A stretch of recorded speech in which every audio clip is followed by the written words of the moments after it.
Rabbi faj'al mujtama'na Rabbi faj'al mujtama'na Rabbi faj'al mujtama'na wa yatuh husnul khitam حسن الختام رب فاجعل مجتمعنا رب فاجعل مجتمعنا ويتوب حسن الختام ويتوب حسن الختام وقنا ما قد سألنا وقنا ما قد سألنا من عطاياك الجسام من عطاياك الجسام رب فاجعل مجتمعنا رب فاجعل مجتمعنا ويتوب حسن الختام ويتوب حسن الختام فيه رايضة قد حضرنا فيه رايضة قد حضرنا مجمع القوم الكرام مجمع القوم الكرام وبلغنا ما طلبنا وبلغنا ما طلبنا من مطالب ومرامي من مطالب ومرامي رب فاجعل مجتمعنا رب فاجعل مجتمعنا ويتوب حسن الختام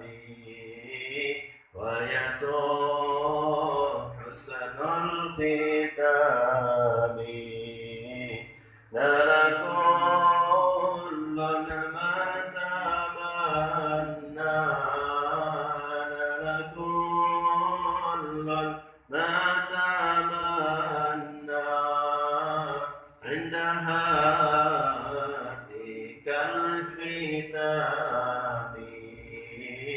عند هاتيك الختام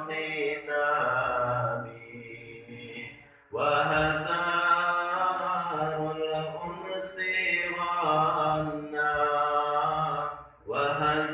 وهزار الأنس غنى وسجاع كبر الحمام وسجاع كبر الحمام رب فاجعل مجتمعنا رب فاجعل مجتمعنا ويتوب حسن الختام ويتوب حسن الختام واكرم الأرواح منا واكرم الأرواح منا خير الأنام بلقاء خير الأنام وابلغ المختار عنا وابلغ المختار عنا من صلاة وسلام من صلاة وسلام رب فاجعل مجتمعنا رب فاجعل مجتمعنا ويدوم حسن الختام ويدوم حسن الختام.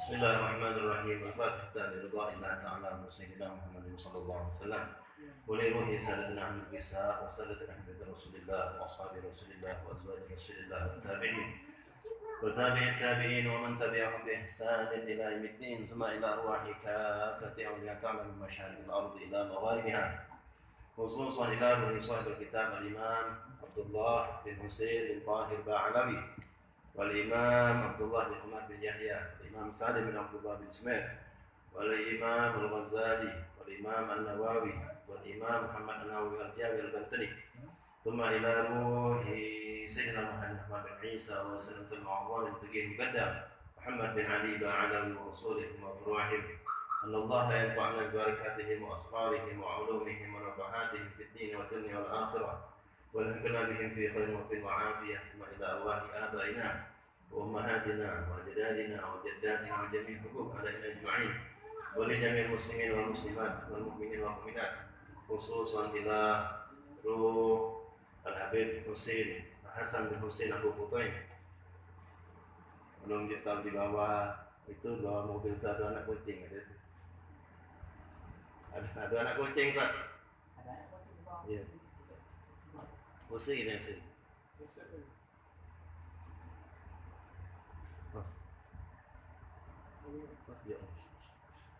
Dia tahu dulu, dia tahu Ustaz.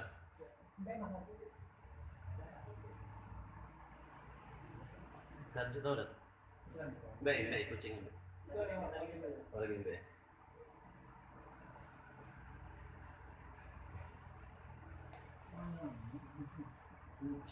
Iya.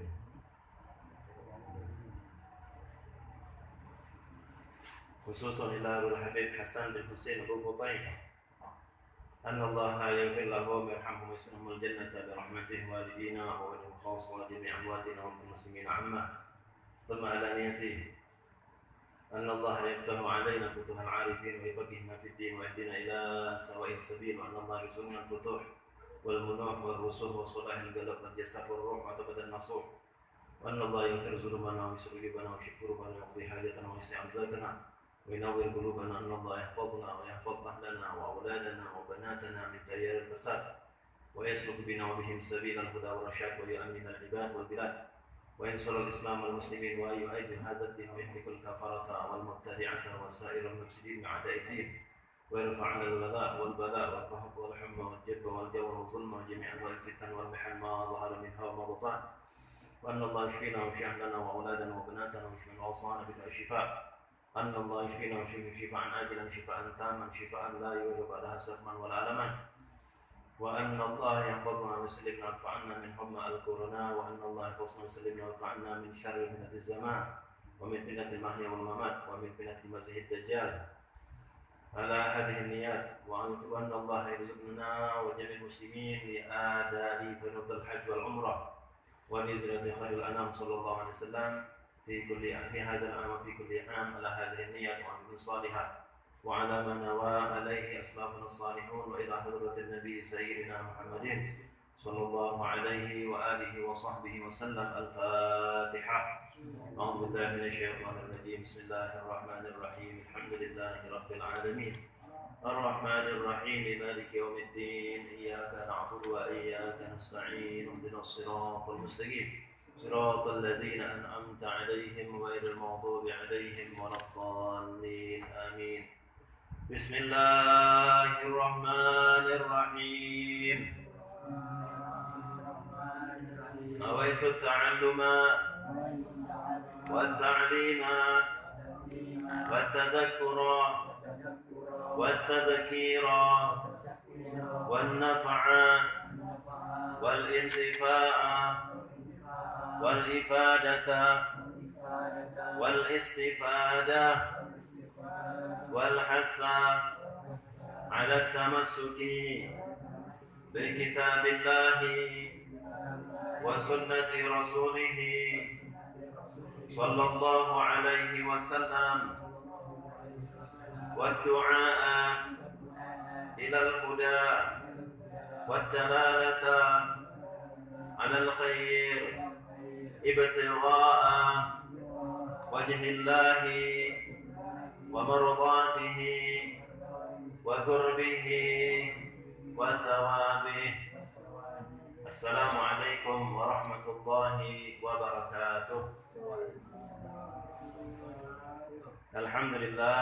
الحمد لله الذي من علينا بنعمة الإيمان والإسلام، ونصلي ونسلم على حبيبنا محمد سيد الولد عدنان خير الإنسان وعلى آله وصحبه ومن تبعهم بإحسان.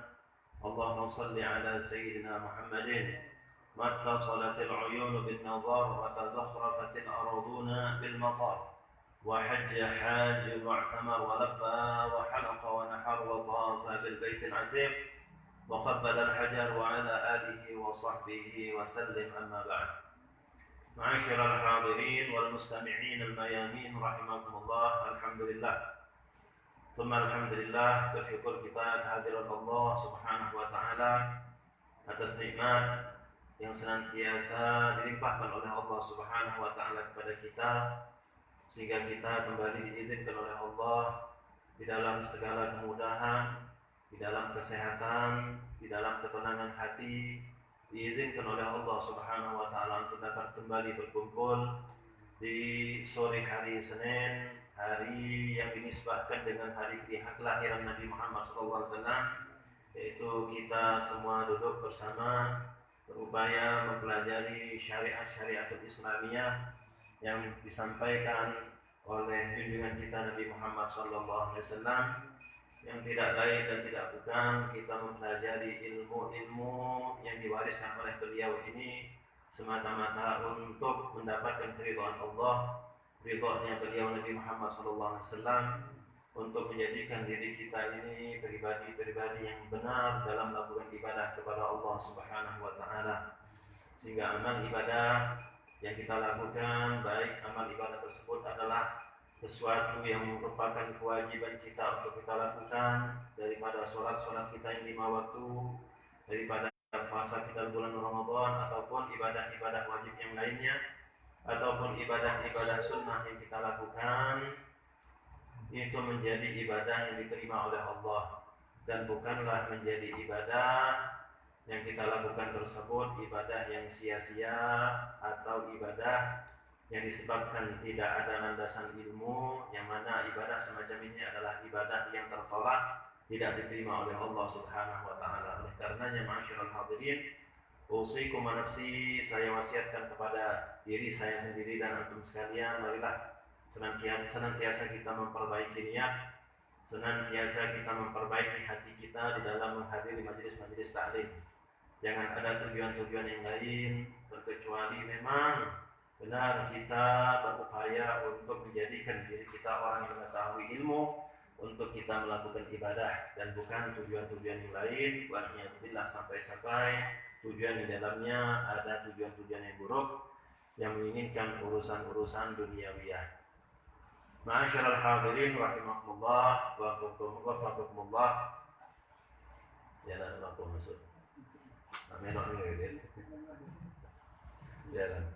Kucing rumah ini memang. Ma'asyiral hadirin rahimakumullah, marilah kita lanjutkan pembacaan kitab Sulam Imam Abdullah bin Husain bin Tahir Ba'alawi. Tangga untuk mendapatkan taufik atau pertolongan dari Allah Subhanahu wa taala. Jadi kalau kita naik tangga satu persatu, step by step, tidak baca langsung naik ke lantai yang ke pucuk, mesti lewat tangga satu persatu, ke perlahan-perlahan. Makanya ilmu ini kita pelajari secara perlahan-lahan sehingga akan sampai tanpa kita sadari ke atas puncak daripada ilmu. Ma'asyiral hadirin rahimakumullah, sudah kita baca pada pertemuan yang lalu mengenai fasal yang disampaikan oleh beliau mengenai waktu-waktu sholat. Beliau mengawali pembahasan kitab fikih ini yaitu dengan pembahasan mengenai waktu-waktu sholat yang 5 waktu. Sudah kita sampaikan kapan masuknya waktu zuhur, waktu asar, waktu maghrib, waktu isya, dan waktu subuh, dan kapan juga berakhir waktu-waktu tersebut. Karena Allah Subhanahu wa taala menyebutkan dalam Al-Qur'anul Karim, sesungguhnya inna sholata kanat 'alal mu'minina kitaban mawquta.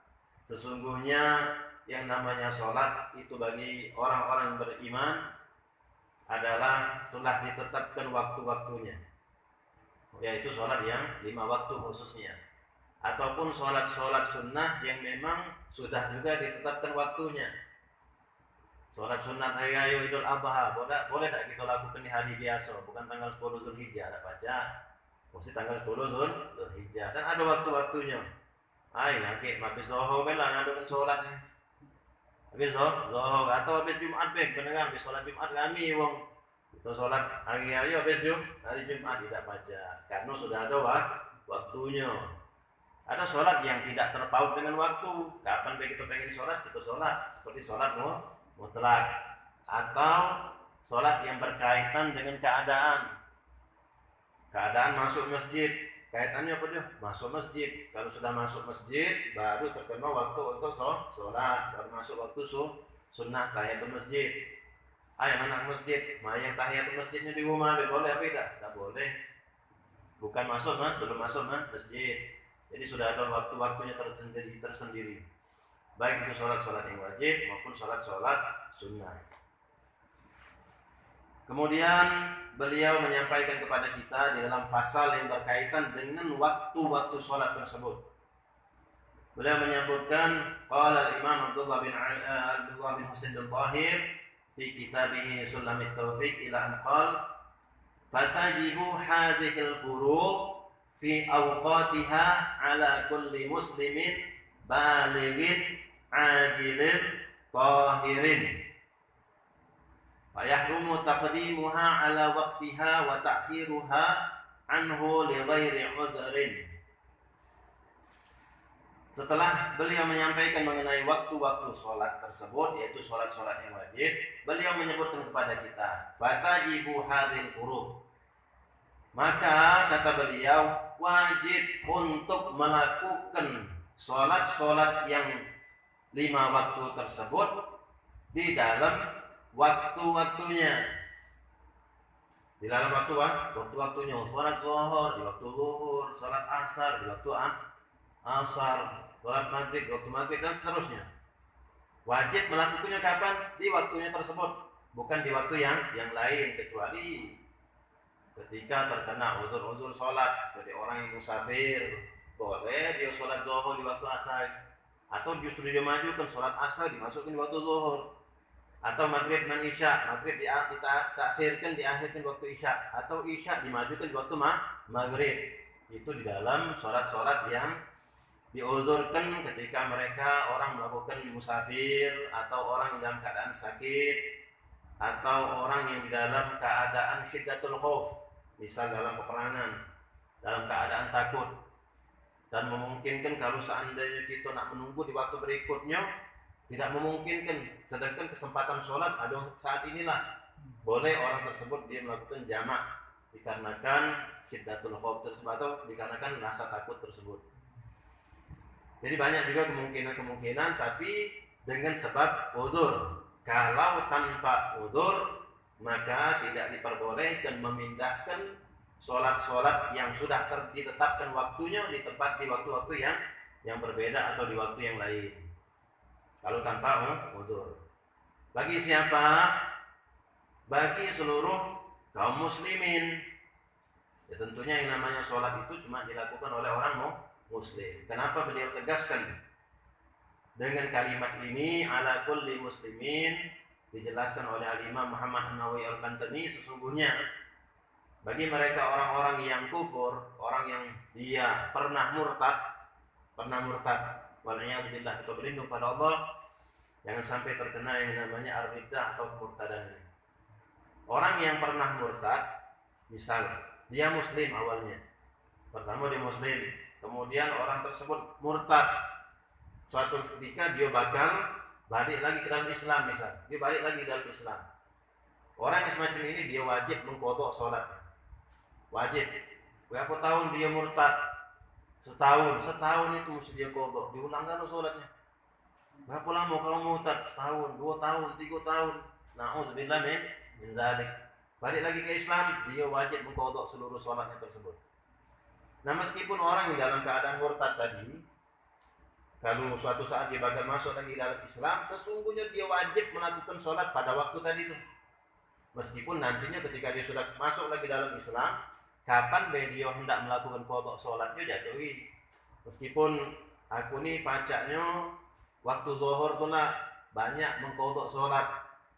Nanti sholat-sholat yang isya, aku juga qadha di waktu zuhur misal, boleh nantinya ketika dia sudah keluar, sudah masuk lagi dari dalam Islam. Udah balik dari murtadnya, masuk lagi dalam Islam, dia bisa mengqadha seluruh sholatnya tersebut kapan dia mau. Ketika dia sudah kembali menjadi muslim. Makanya di sini disebutkan, ditegaskan oleh beliau adalah bagi seluruh muslim. Balighin, orang-orang yang baligh, yang sudah menjadi syarat wajib sholat, yaitu orang yang baligh, yang sudah dewasa, baik laki-laki maupun perempuan. Adilin, orang yang berakal, atau dalam kaitan yang sudah kita sebutkan, balighin ajilin adalah orang yang mukallaf, orang yang sudah dibebani dengan hukum. Orang yang berakal. Jadi untuk wong gila tidak perlu lagi itu dibebankan untuk melakukan sholat pada waktu-waktunya. Jangankan sholat pada waktunya, sholatnya baik tidak baca lagi, kita tekankan dia gila, mana kita nak paksa untuk sholat. Tapi kadang-kadang wong yang sekarang dia bagas tapi tidak ada sholat, berarti lebih dari wong gila. Na'udzubillah min dzalik. Seakan-akan dia menghilangkan akal untuk tidak melakukan sholat. Nampaknya dia berakal, tapi sesungguhnya orang yang meninggalkan sholat daripada kaum muslimin itu sesungguhnya orang-orang yang gila, ghairu ajilin, tidak memiliki akal. Tahirin, dan orang-orang yang dalam keadaan suci, yaitu khususnya kaum perempuan, mereka yang suci dari keadaan haid atau keadaan nifas.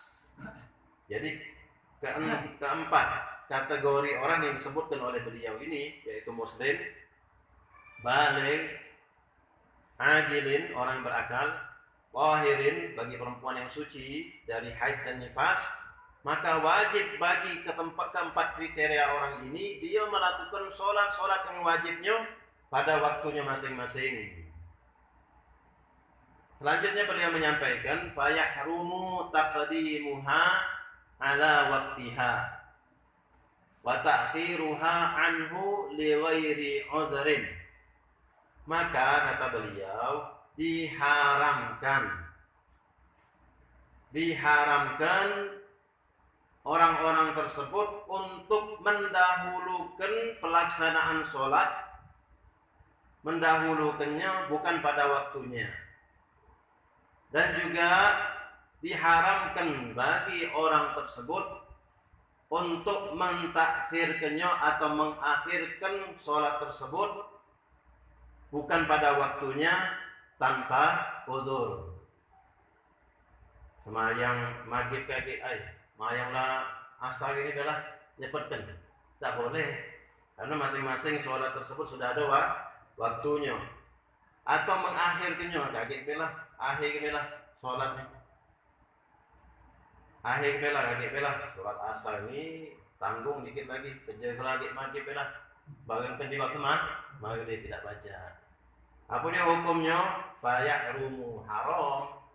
Berdosa bagi orang yang melakukan perkara-perkara semacam ini. Dan yang perkara seperti ini, kejadian-kejadian ini sering kali juga terjadi. Sering terjadi.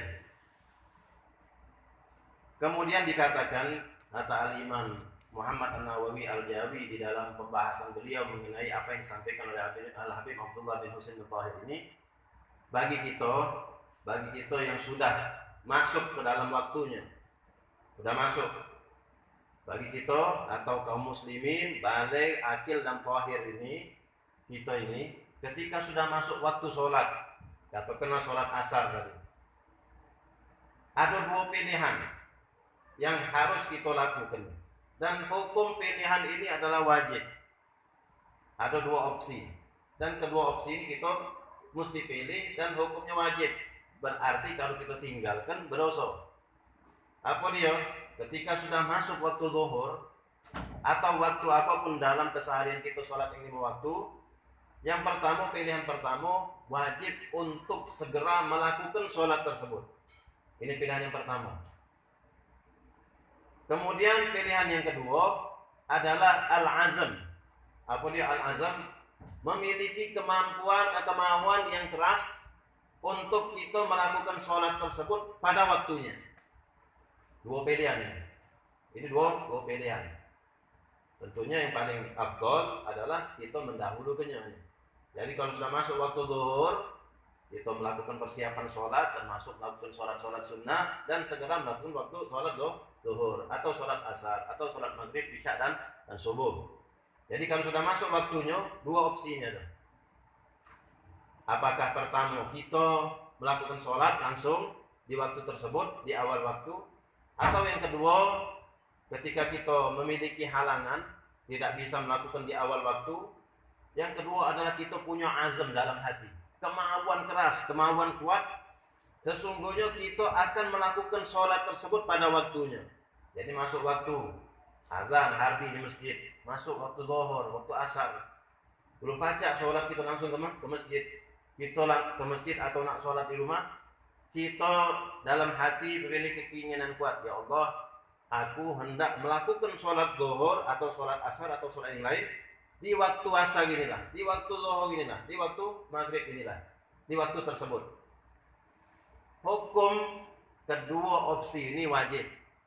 Hukumnya wajib. Berarti kalau dalam hati kita, kalau seandainya orang dia langsung melakukan sholat, itu tidak ada masalah, berarti dia sudah terlepas kewajibannya yang pertama. Bagi orang yang dia tidak akan melakukan sholat di awal waktunya, maka dia wajib memiliki azam tersebut dalam hati. Minimal. Bagi kita yang biasa, sholat, pasti ada keinginan untuk melakukan sholat pada waktunya. Orang yang menjaga sholat yang lima waktu, dia pasti di dalam hatinya ada keinginan untuk melakukan sholat di waktu tersebut. Tidak mungkin dia kata keinginan. Tidak mungkin.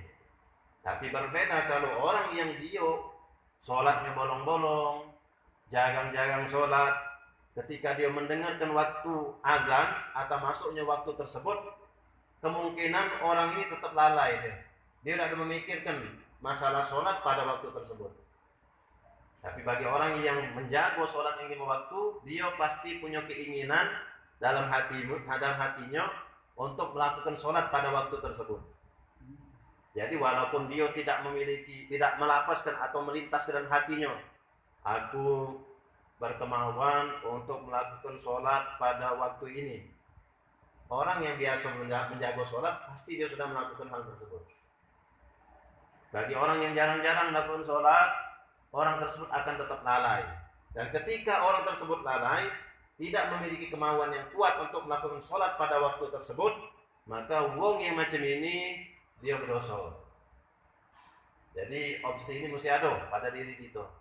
Dan orang yang biasa menjaga sholat biasanya sudah ada secara otomatis di dalam hatinya untuk melakukan sholat pada waktu tersebut. Biasanya seperti itu, sudah terjaga. Wong yang istiqomah itu dijaga oleh Allah Subhanahu wa taala, pasti dia akan berniat dengan niat yang baik tersebut. Kemudian masalah azam ini tidak pacak kita azamkan atau memiliki kemauan kuat yang sifatnya secara umum.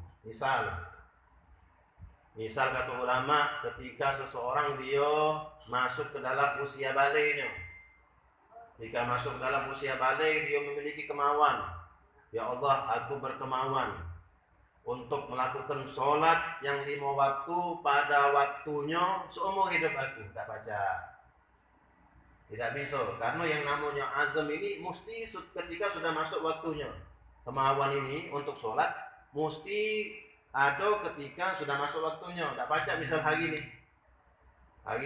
masuk waktu maghrib, ya Allah aku memiliki kemauan untuk melakukan sholat maghrib, sholat isya, sholat subuh, sholat zuhur, sholat asar pada hari ini pada waktunya. Tak baca, dia mengkodok azam tersebut. Tak baca. Kapan azamnya, kemauan tersebut ada? Ketika sudah masuk waktu sholat.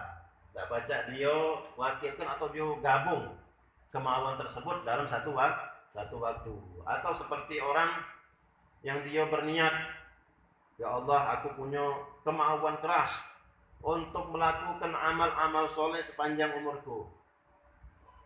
Itu tidak baca, maksudnya untuk melepaskan dia dari tanggungan dosa. Tidak baca. Nah, orang yang sudah punya azam seperti ini, dia masuk waktu sholat, kemudian dia sudah punya niat, meskipun dia belum baca melakukan di awal waktu sholat misalnya, tapi dia sudah punya niat dalam hatinya, sudah punya azam atau kemauan keras. Masuk waktu asar, hatinya terlintas, ya Allah aku hendak melakukan sholat pada waktu asar inilah, tidak nak ngulur-ngulur waktunya. Subhanallah, Allah takdirkan ajalnya belum dia melakukan sholat. Dia belum melakukan sholat asar. Sampailah umurnya, wong yang macam ini, orang ini meninggal tidak dalam keadaan maksiat. Karena dia ada kemauan untuk melakukan sholat pada waktu tersebut, meskipun dia tidak melakukan sholatnya. Tidak ada berdosa dia. Berbeda kalau seandainya orang tadi, dia tidak kata keinginan untuk melakukan sholat pada waktunya, kata keinginan sama sekali. Allah takdirkan dia wafat pada waktu tersebut. Orang yang ini wafat dalam keadaan maksiat. Beda jadi. Dengan azam ini, itu pacak menyelamatkan diri kita. Kemauan keras untuk melakukan sholat pada waktunya. Makanya kita kalau sudah terdengar suara azan, lintas ke dalam hati kita. Atau kita sendiri orang yang biasa melakukan sholat 5 waktu sudah terlintas dalam hati kita. Kita akan lakukan sholat pada waktunya. Atau kalau kita memang pengen lebih kuat lagi dalam hati kita punya kemauan kuat tersebut, azam tersebut benar-benar kita lintaskan, ya Allah aku hendak melakukan sholat ini pada waktunya dan bukan pada waktu yang selainnya. Nah, itu baca membawa keselamatan. Jadi luar biasa kata ulama, masalah azam mengenai sholat yang 5 waktu ini penting. Jangan sampai ditinggalkan karena hukumnya wajib. Azam ini adalah wajib. Kemudian gambar yang lain yang diberikan oleh Imam Nawawi, kata beliau, berbeda dengan azam atau kemauan orang yang hendak melakukan ibadah haji. Ini masalah sholat tadi. Ini kemudian masalah ibadah haji. Wong dia sudah punya kemampuan melakukan ibadah haji. Ongkos sudah cukup. Pacak ninggalkan nafkah, keperluan keluarga, anak bini, keperluan dia bekal dalam perjalanan sudah cukup. Udah siap kalau hari itu sudah cukup. Tapi ternyata dia tidak kata kemauan untuk melakukan ibadah haji. Atau dia memiliki kemauan untuk melakukan ibadah haji, tapi ternyata tidak ada dibarenginya oleh orang tersebut dengan pelaksanaan ibadah hajinya. Contohnya kalau azam orang hendak melakukan ibadah haji, minimal kalau kita ini sekarang payah, itu punya duit sekarang miliar cukup tidak pergi haji, anak cukup pajak pergi haji sekarang, pajak pergi haji, atau dengan jumlah yang terbatas. Tapi nak pergi haji masih nunggu antrian tetap, masih tetap nunggu antrian. Nah orang yang semacam ini, kalau dia azamnya kuat, tetap nunggu antrian. Contoh bukti konkret dari azam dia tersebut, dia sudah maya sama pemerintah, aku nak pergi haji. Itu bentuk azam kemauan yang keras. Jadi dengan duitnya dia sudah menentukan kapan aku pergi haji. Wallahu alam, yang penting aku sudah nafkahkan, sudah aku tunjukkan duitnya untuk pergi haji, tinggal nunggu panggilan. Kalau dia sudah menentukan hal itu tersebut, kemudian dia meninggal belum sempat pergi haji, maka wong ini tidak ada meninggal dalam keadaan maksiat. Karena dia sudah menunjukkan azam yang kemauan kuat, bahkan dia sudah mengeluarkan hartanya untuk pergi haji. Kapan? Masih 5 tahun lagi, 10 tahun lagi pergi haji. Ternyata dia meninggal, tidak sempat pergi haji. Tapi orang yang semacam ini dia sudah mengeluarkan hartanya untuk pergi haji, maka dia tidak terkena hukum meninggal dalam keadaan maksiat.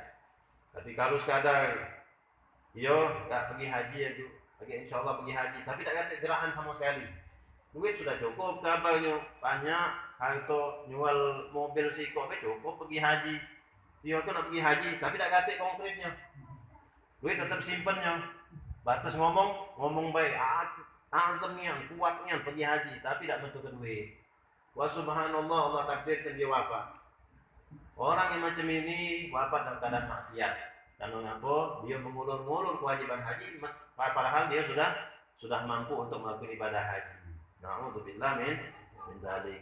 Jadi berbeda azam orang yang hendak melakukan sholat dan juga azam atau kemauan orang yang hendak melakukan ibadah haji. Jadi jangan lupa ma'asyiral hadirin, dua opsi yang tadi kita sebutkan, apakah pertama kita langsung melakukan sholat di awal waktu, ataukah yang kedua kita memiliki kemauan kuat untuk melakukan sholat yang 5 waktu tepat pada waktunya, bukan di waktu yang lain. Diharamkan mendahulukan atas waktunya dan juga mengakhirkan dari waktunya tanpa uzur. Berarti kalau ada uzur diperbolehkan. Kalau ada uzur diperbolehkan, pergi musafir tadi boleh dia takhir atau takdim, atau orang dalam keadaan sakit, nah mana nih sholatnya? Kalau dia masih ada peluang sembuh, ketika dia sembuh diqadha seluruh sholat yang dia tinggalkan tadi, diqadha, dibayar di waktu yang lain. Atau orang yang dalam keadaan gila, atau yang lain-lain dari beberapa uzur, seperti orang dalam keadaan takut, maka diperbolehkan untuk orang tersebut melakukan jamak daripada sholatnya. Atau termasuk jamak takdim dikarenakan hujan. Dulu pernah kita sampaikan masalah jamak takdim karena hujan. Boleh melakukan atau mendahulukan sholat tersebut dikarenakan uzur-uzur tersebut atau mengakhirkan. Tapi kalau tidak kata uzur, maka tidak diperkenankan, baik itu memajukan atau mengakhirkan sholat tersebut. Kalau kalangan orang-orang Syiah, mereka tidak peduli kapan mereka hendak sholat. Mereka katakan, ada sebagian mengatakan sholat 5 waktu mereka ini, ada yang mengatakan cukup 3 waktu baik. Ini perbedaannya sudah benar-benar menyimpang. Makanya tidak baca kita katakan orang yang dia Syiah, menyatakan bahwa dirinya orang Syiah, tidak baca kita kan dia orang yang Muslim, karena sudah menyimpang seluruh ajaran Islam yang ada pada diri mereka tersebut, sudah menyimpang bahkan keluar dari Islam. Mereka tidak peduli, kami nak sholat zuhur kaget merah di waktu asar atau dimajukan. Bahkan yang 5 waktu itu pacak dikotok dalam 1 waktu dalam mazhab fikih mereka. Wah gitu nih, ingat lagi nak pasar. Ini bulan Ramadan banyak belanja nih. Lagi sholat zuhur, sholat asar kami kodok waktu zuhur, waktu subuh. Jadi zuhur kaki tak payah sholat lagi, ngurusi pelanggan mela, asar tak payah sholat lagi, balik rumah nyantai sini. Maghrib ngitung duit, agak bela isya campur mah bagi. Nah ini mazhab mereka rusak. sudah keterlaluan ini, orang-orang yang macam ini keterlaluan. Tidak diperbolehkan untuk melakukan kalau tanpa uzur, melakukan takdim atau ta'khir. Dalam riwayat sesungguhnya Rasul sallallahu alaihi wasallam diriwayatkan oleh Sayyidina Abdullah bin Abbas. Kemudian ini hadis juga diriwayatkan oleh Imam Muslim. Sesungguhnya kata Sayyidina Abdullah bin Abbas, Rasulullah sallallahu alaihi wasallam pernah menjamak sholat zuhur dan asar, kemudian maghrib dan isya di kota Madinah. Di kota Madinah berarti beliau tidak musafir. Kata Sayyidina Abdullah bin Abbas, Rasulullah pernah menjamak sholat zuhur dan asar, maghrib dan isya di kota Madinah. Berarti beliau tidak musafir. Kemudian bukan dikarenakan hujan, juga bukan dikarenakan sakit, dan bukan dikarenakan rasa takut. Jadi pernah Rasul dalam riwayat beliau menjamak zuhur dan asar, maghrib dan isya di kota Madinah tanpa sebab. Kalau dalam pandangan kita ini yang disampaikan oleh Sayyidina Abdullah bin Abbas, tanpa sebab Rasulullah musafir tidak. Kemudian bukan dikarenakan rasa takut, dan juga bukan dikarenakan hujan. Kemudian Sayyidina Abdullah bin Abbas bertanya sama Rasulullah, ya Rasulullah, apa yang engkau lakukan daripada hal ini, menjamak sholat tersebut, zuhur dan asar, maghrib dan isya? Maka dijawab oleh Rasul sallallahu alaihi wasallam, kata beliau, sesungguhnya aku tidak ingin menyusahkan umatku. Sesungguhnya aku tidak ingin menyusahkan umatku. Rasulullah tercatat dalam hadis melakukan sholat tersebut cuma sekali, zuhur dan asar, maghrib dan isya, tanpa ada uzur. Sisanya Rasulullah melakukan sholat tepat pada waktunya masing-masing. Jadi satu riwayat ini Sayyidina Abdullah bin Abbas menyatakan, bertanya pada Rasul kenapa dilakukan hal tersebut. Kata beliau, kata Rasulullah SAW, aku tidak ingin menyusahkan umatku. Nah, jadi hadis ini kejadian yang pernah dilakukan oleh Rasul SAW. Ini kata ulama, diperbolehkan untuk menjamak sholat dalam kondisi-kondisi tertentu di luar uzur-uzur yang kita sebutkan tadi. Bukan karena musafir, bukan dikarenakan hujan, bukan dikarenakan rasa takut. Di luar uzur-uzur tersebut boleh umat melakukan sholat tersebut dijamak, baik antara zuhur dan asar atau maghrib dan isya, tanpa sebab atau dengan sebab yang lain. Dengan sebab yang lain, seperti kadang-kadang ada yang menjadi permasalahan di dalam urusan pernikahan. Wong nak mengantin, kalau wong lanang muda, wong lanang kita pembukaan baju bersih ke, kalaupun maki bedak muda notis lepasnya. Aisan bukan cucuk sana, cucuk sini macam betina itu tidak. Kalau kita muda, cak maki dewek tak perlu dipakai kan oleh tukang hiasnya. Kalau wong lanang gampang. Yang jadi masalah wong betina. Wong betina itu repot. Nah kita wong lanang kalau nak pakai pacar yang biasa, pacar air, bukan pakai yang henna yang nutupi pori-pori cowoknya tuh. Akhirnya pacar yang memang dari daun-daunan itu yang sifatnya meresap ke kulit. Jadi kalau seandainya suatu saat kita misal disandingkan, kapan kita nak sholat, masuk pada waktunya kita lakukan sholat. Cuman kita bersihkan mungkin kalau memang mati make up atau mati bedak, bersihkan gayanya tadi sampai tak kata yang menghalangi air bersentuhan dengan kulit kita, kemudian kita sholat. Jangan yang sifatnya menutupi pori-pori untuk di tangan kaki pacar, atau ternyata dipakai oleh wong tukang rias kutek misal. Jangan galak. Pakailah yang biasa yang tidak menghalangi air untuk sampai ke dalam anggota wudu kita. Kalau lanang gampang dia, nak buka baju dewek, maki lagi dewek pacar insyaallah. Kalau disandingkan. Yang jadi masalah ini wong tino. Wong mesino repot. Jangan. Oke, siap-siaplah kalau nak mengantin oke. Perhatikan masalah ini. Kalau metino repot ya. Begaisnya berjam-jam. Kata kalau disandingkan mulai jam 11 atau jam 12 lagi disandingkan. Sudah kelari sandingkan kelari acara, nak foto-foto dulu.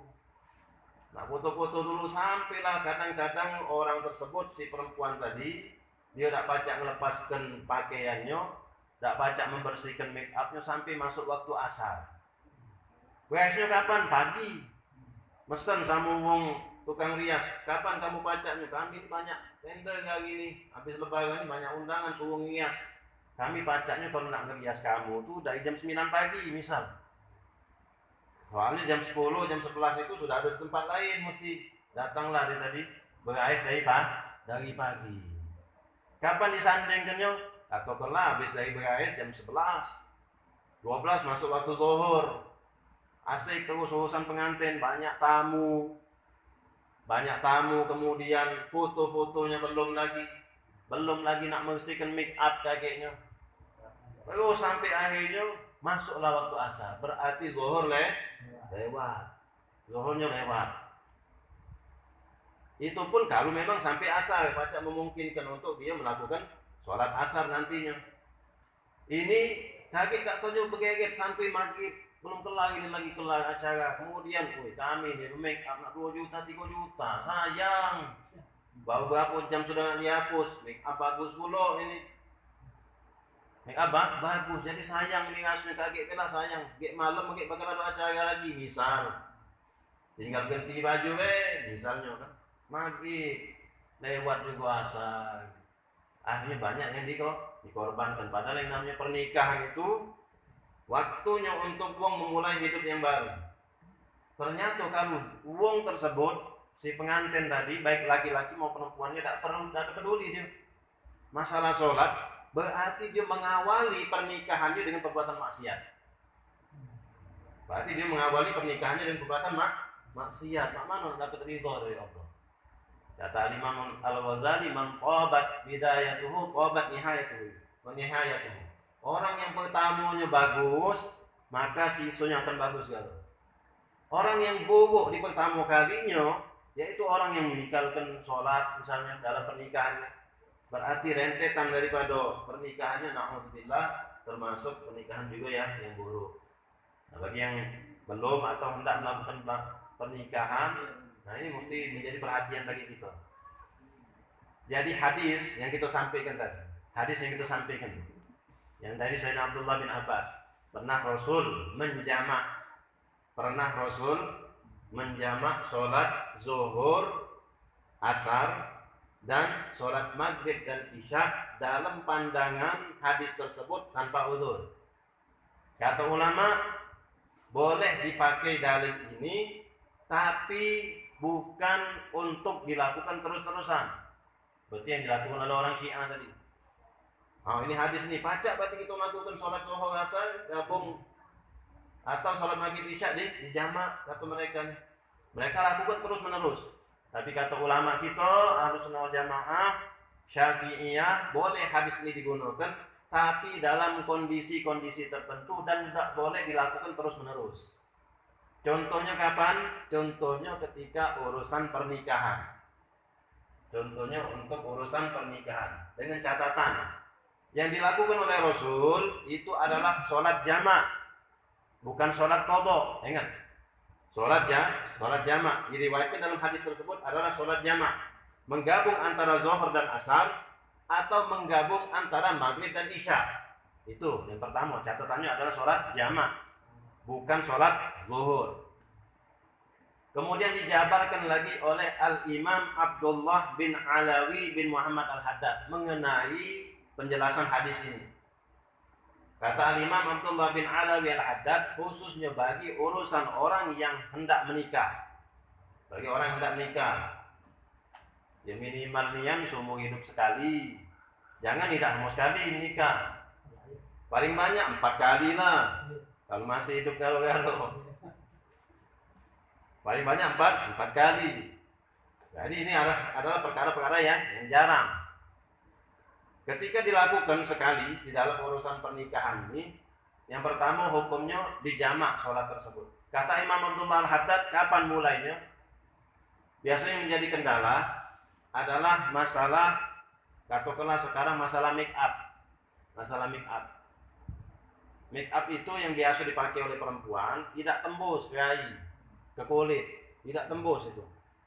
Lain urusan bagian mata, urusan pipi, belum putek segala macam. Kalau di dalam keadaan berhalangan tidak masalah. Beneran, wong rumah tuh calon wong rumah dalam keadaan berhalangan, dalam keadaan haid dia aman, selamat sentosa, dia tidak peduli urusan sholat. Cuman ngantin anak yang siang, baca MP dia. Nasibnya kaget satu sabar. Tapi keuntungan untuk perempuan dia selamat. Masalah sholatnya lebih selamat dia. Nak pakai kutek jatuh, apalagi baru mulai hari pertama hari kedua, pakailah kutek tak apa-apa. Soalnya masih sisa 7 hari yang normalnya tadi. Yang jadi masalah adalah masalah ini, masalah make up, kemudian juga masalah henna tadi, pacat. Kata Imam Abdullah bin Alawi Al-Haddad, kata beliau, bagi perempuan yang hendak dia menggunakan make up seperti tadi, hendaklah dia ketika masuk, ini waktunya kapan? Dia mati tadi, perempuan tadi, ketika masuk waktu zuhur, misal acaranya siang, zuhur, masuk waktu zuhur, berniatlah si perempuan tersebut atau lakukanlah sholat bagi si perempuan tersebut untuk menjamak takdim asar. Kapan? Zuhur tadi sudah masuk waktu zuhur, sudah masuk waktu zuhur. Kata Imam Abdullah bin Alawi Al-Haddad, sudah masuk waktu zuhur, lakukanlah sholat zuhur 4 rakaat jamak, bukan dikosor. 4 rakaat zuhur, kemudian diniatkan untuk menjamak takdim sholat asar, dilakukan juga di waktu zuhur. Ingat, sholat jamak takdim di waktu zuhur. Habis dia melakukan sholat tersebut, nak berais-beraislah dia tunggu. Nak sampai malam boleh. Setelah masuk waktu maghrib, belum lagi, belum lepas galau, air segala macam belum lepas. Asalnya sudah dilakukan di waktu zuhur. Masuk waktu maghrib, dia niatkan takhir. Aku berniat mentakhir sholat maghrib di waktu isya. Jadi sholat maghribnya ditakhir di waktu isya. Jadi hatta sampai malam, nak menjelang subuh masih boleh dia melakukan sholat maghrib di waktu isya tersebut. Jadi coba menggunakan hadis ini tidak sembarangan. Pertama adalah sholat jamak, bukan mengqadha sholat, bukan meringankan atau menggampangkan sholat tersebut. Kadang-kadang wong ngomong, ini nih seumur hidup sekali pengantin ini Allah tak ada sholat, agak qadha. Ini yang disampaikan oleh wong. Uzur ini bukan uzur, ini bukan uzur, ini keringanan. Keringanan bagi orang untuk melakukan sholat dalam waktu-waktu tertentu. Dan juga bukan diqadha. Beda. Kalau seandainya dikatakan dengan kata-kata qadha, maka meskipun nanti diqadha oleh orang tersebut, si pengantin tadi, dia masih terhitung dosa. Dan mengapa? Termasuk orang yang meninggalkan sholat. Berbeda dengan jamak takdim tadi atau jamak takhir tadi. Jadi mesti mbek wong.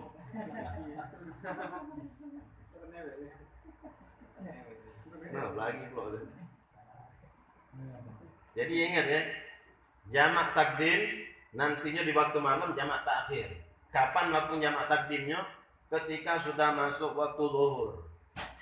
Baru lakukan sholat, habisnya nak berpacar, nak berputek, nak bermake up lah, tebel-tebel, bersenti lah, jatuhi. Kalau memang nak macam itu, sampai kapan sampai malam jatuhi, nak sanding lah, nak berputu, berpuas-puas jadilah. Karena sifatnya sesekali dalam umur atau dalam keseharian kita tuh, bukan terus menerus. Kemudian yang perlu menjadi perhatian, pacak baik kita di misal, kalau orang lanang tadi lebih kurang, orang betina, misal, pacak baik kalau dalam pandangan kita, kamu kalau seandainya kaget masuk waktu zuhur, lajulah sholat jamak takdim asar. Kapan tukang hias datang? Jam 9 pagi misalnya katanya. Nah sudah ada apa? Kamu jago be wudu. Jago be wudunya. Kakek kamu tuh berwudu lah. Jam berapa menghias datang? Jam 9. Kemudian dia berwudu lah pagak wong nak ngaisi tadi. Berwudu. Katakanlah si periasnya wong tino juga. Udah ngaisi lah. Tak ada batal wudu juga. Si perempuan berwudu di waktu pagi tersebut. Katakanlah si perempuan itu dia pacak menjaga wudunya tidak batal. Tidak bersentuhan dengan wong lanang lain. Tidak buang air. Tidak kentut. Dan tidak melakukan perkara yang membatalkan wudu. Sampai masuk waktu zuhur. Kemudian kakek kalau sudah masuk waktu zuhur, kamu kan berwudu. Sholatlah zuhur, jamak takdim tadi asar di waktu zuhur. Ada kemungkinan bisa dilakukan, tapi dengan catatan sesungguhnya kaum perempuan berbeda dengan kaum laki-laki. Wong lanang kita pacak kita jamin anak pacak nahan wudu ini ngutna dari subuh anak tahan sampai zuhur sampai asar pacak kuat gitu. Tak ada buang air, tak ada kentut, tapi kaum perempuan berbeda dengan laki-laki. Karena perempuan ini biasanya mereka adalah orang-orang yang daimul hadas. Apa dia daimul hadas? Perempuan ini biasanya sebagian besar mereka ini ada yang terkena namanya istihadah. Apa dia istihadah? Kasus kecil istihadah, perempuan sebagian besar kaum perempuan dia terkena yang namanya keputihan. Kaum perempuan, sebagian besar kaum perempuan itu mungkin 80%, 70%, 80% perempuan dia terkena yang namanya istilah keputihan. Sesuatu cairan yang keluar tanpa dia sadari itu normal, tapi dikategorikan sebagai sesuatu yang disebutkan istihadah. Perempuan yang istihadah tidak boleh dia berwudu untuk sholat terkecuali wudunya dilakukan di waktu sholat tersebut. Paham ya? Jadi dia mau sholat zuhur, wudunya di waktu zuhur. Tidak pacak di waktu sebelum berais tadi dia nak berwudu.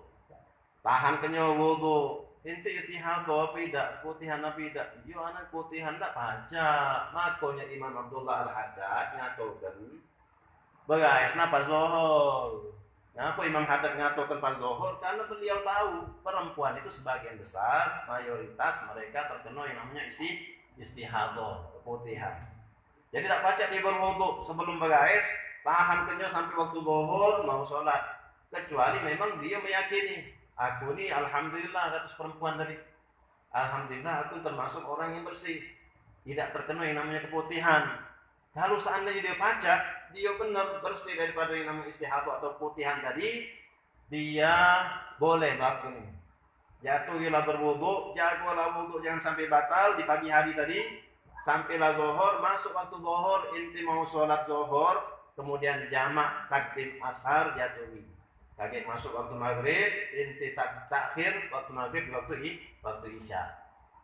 Nah, ini rumusannya ini. Jadi tidak ada. Kadang-kadang kita ini mendapatkan perkara-perkara atau penyampaian yang menggampangkan urusan ini. Wong kakek menilai secara global. Jadi boleh tak pengantin itu dia tidak ada sholat? Oh boleh, itu termasuk uzur. Kodok baik sholatnya. Ini kalimat-kalimat yang berbahaya, menggampangkan dalam urusan sholat. Pertama dia keliru. Itu bukan termasuk uzur. Ini namanya keringanan.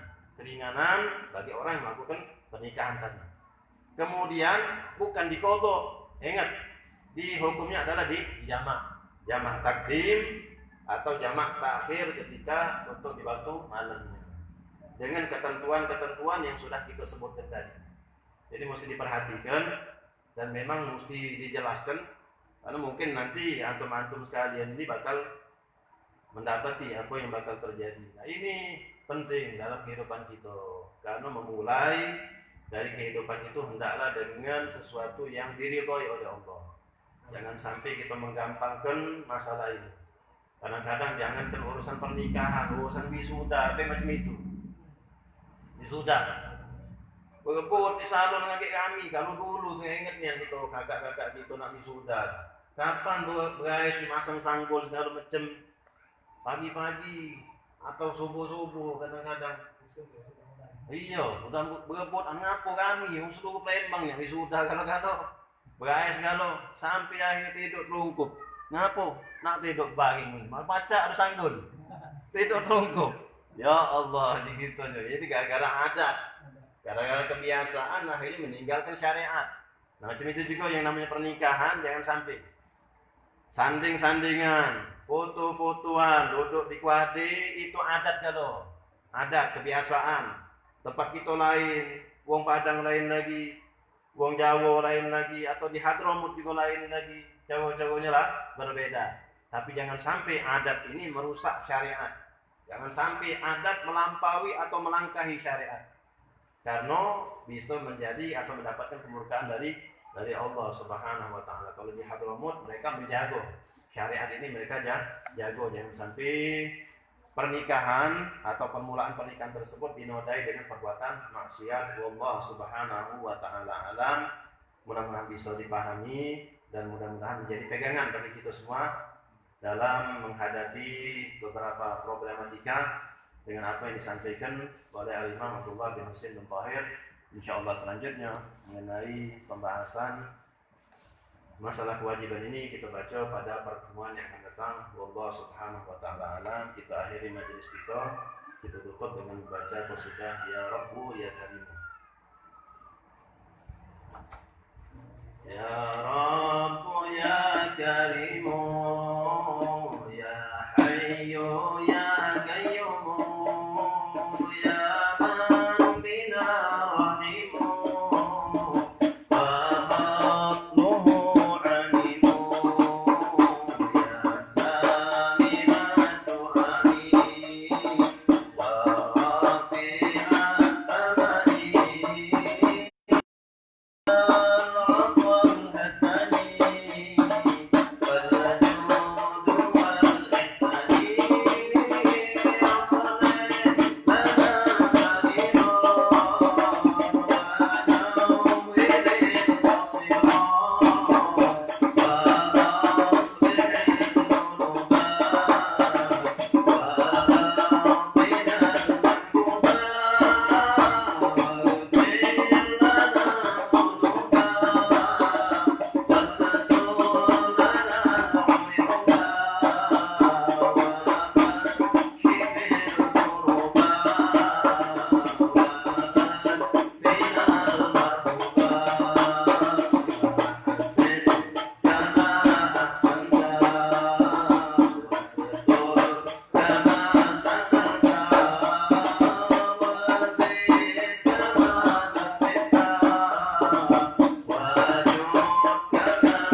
وسلم وآله وأزواجه وذرياته وأهل بيته وأصحابه أجمعين. الفاتحة.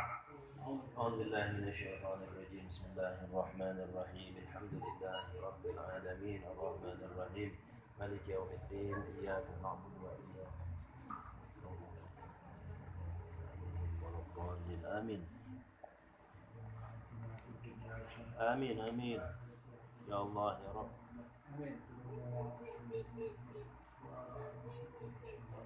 الحمد لله رب العالمين. تقبل الله منكم. تقبل يا كريم.